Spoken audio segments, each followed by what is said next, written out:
नमस्कार मित्रमैत्रिणींनो, आपल्या आजच्या सुंदर कथेचं नाव आहे घर. हे काय पप्पा, तुम्ही सगळं घर घाण करून टाकलं. आत्ताच राधाने फरशी पुसली होती आणि तुम्ही चपलांचे ठसे उमटवले. थोडं तरी समजायला पाहिजे तुम्हाला. तुम्ही काही लहान नाही. सूनबाई रियाच्या तोंडून हे शब्द ऐकून अनिलजींना धक्का बसला. पोलीसच्या नोकरीत त्यांच्या एका आवाजाने अपराधी थरथर कापत असत आणि आज त्यांची सून त्यांच्याच घरात त्यांना इतकं ऐकवत होती. तेवढ्यात पत्नीने त्यांना सोफ्यावर बसवत म्हटलं, काही हरकत नाही.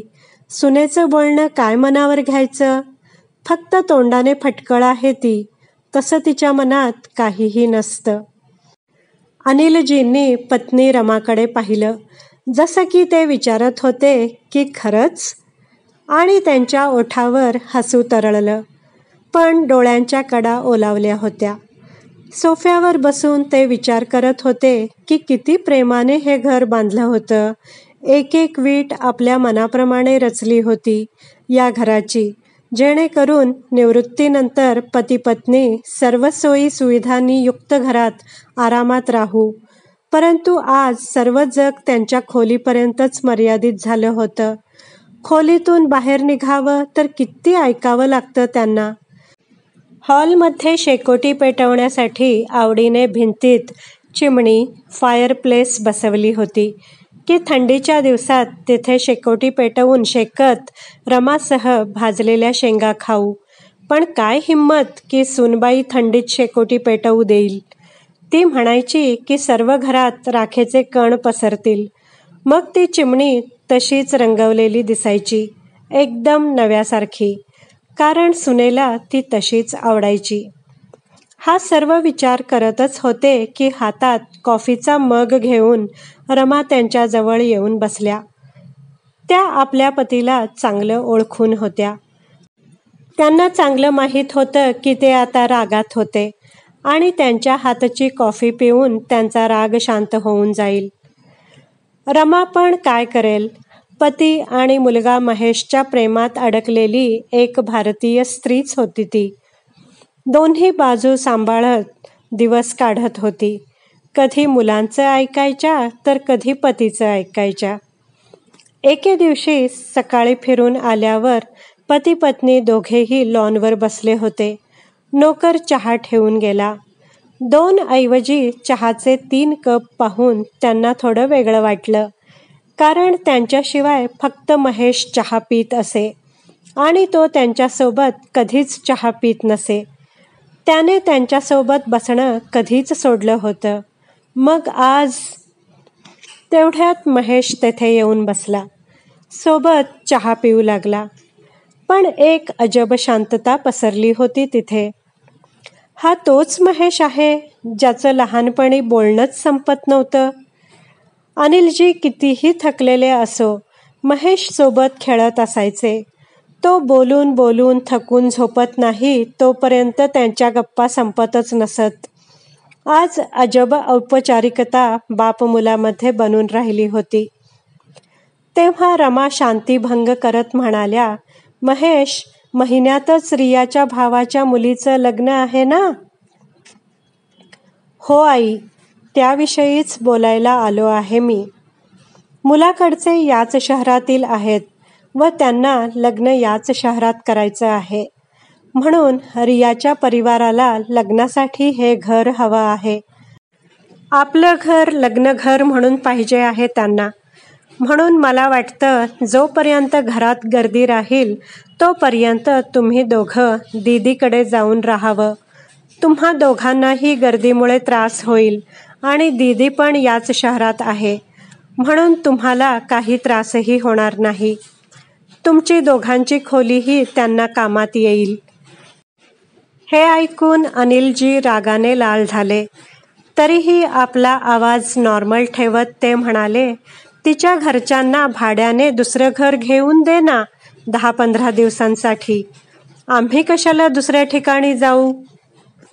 पप्पा, तुम्ही पण ना गजब करता. रियाच्या घरचे लोक आहेत. आपलं इतकं मोठं घर असून त्यांच्यासाठी दुसरं घर बघायचं? रियाने तर त्यांना सांगूनही दिलं आहे. आता तुमचं तुम्ही पाहून घ्या, ते येथेच येतील. असं बोलून महेश आत निघून गेला. आतून सून रियाचाही आवाज येऊ लागला. बहुतेक तिने सर्व ऐकलं होतं आणि तिला अनिलजींचं बोलणं आवडलं नसावं. आज रमा डोळ्यातून अश्रू ढाळत होत्या. अनिलजींनी आपला खांदा पुढे केला, जसं म्हणत होते की अजून मी आहे, सर्व काही ठीक करून देईन. दुसऱ्या दिवशी सायंकाळी अनिलजी फिरून आले तेव्हा रमाने सांगितलं की महेश, रिया आणि मुलांसह सुट्टी आहे म्हणून सासरी गेला आहे. अनिलजी हसले आणि म्हणाले, बघ वेडी, हीच मुलं आहेत ज्यांच्यासाठी तू माझ्याशी भांडत होतीस, ज्यांच्यासाठी कित्येक रात्री आपण जागून काढल्या होत्या. आज ते आपल्यालाच आपल्या घरातून जायला सांगत आहेत. काही हरकत नाही, मी पण त्याचा बाप आहे, म्हणून आत निघून गेले. 1 आठवड्यानंतर महेश कुटुंबासह परत आला तर दरवाजाला कुलूप लावलेलं होतं. चौकीदार त्यांना बघून जवळ आला व एक चावी व चिठ्ठी महेशच्या हातात दिली.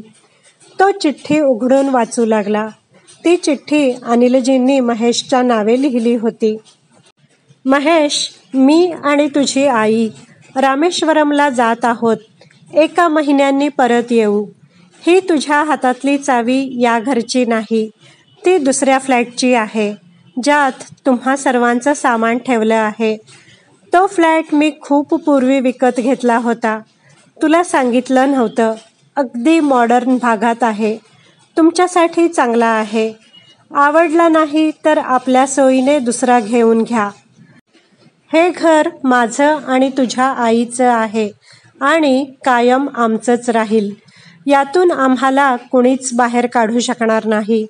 आत्तापर्यंत सर्व काही सहन करत होतो, कारण तुझी आई खुश राहावी म्हणून.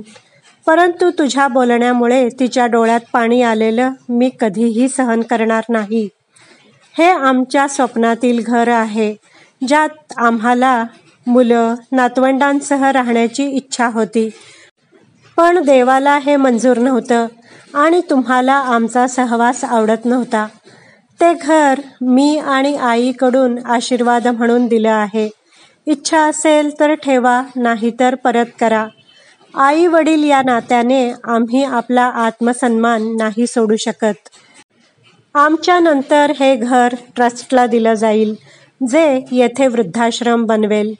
या घरावर तुझा किंवा तुझ्या बहिणीचा काहीही अधिकार राहणार नाही. मी हे सर्व तुझ्या बहिणीला देखील सांगितलं आहे आणि ती माझ्या निर्णयावर खुश आहे. आशा आहे तूही असशील. तुम्ही सर्व आनंदी राहा. तुझा पप्पा. चिठ्ठी वाचून होताच महेशला धक्का बसला. डोळ्यात अश्रू होते.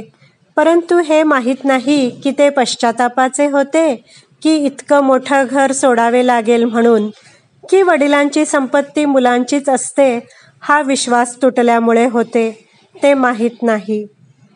मित्रमैत्रिणींनो, आशा करते तुम्हाला ही सुंदर कथा नक्कीच आवडली असेल.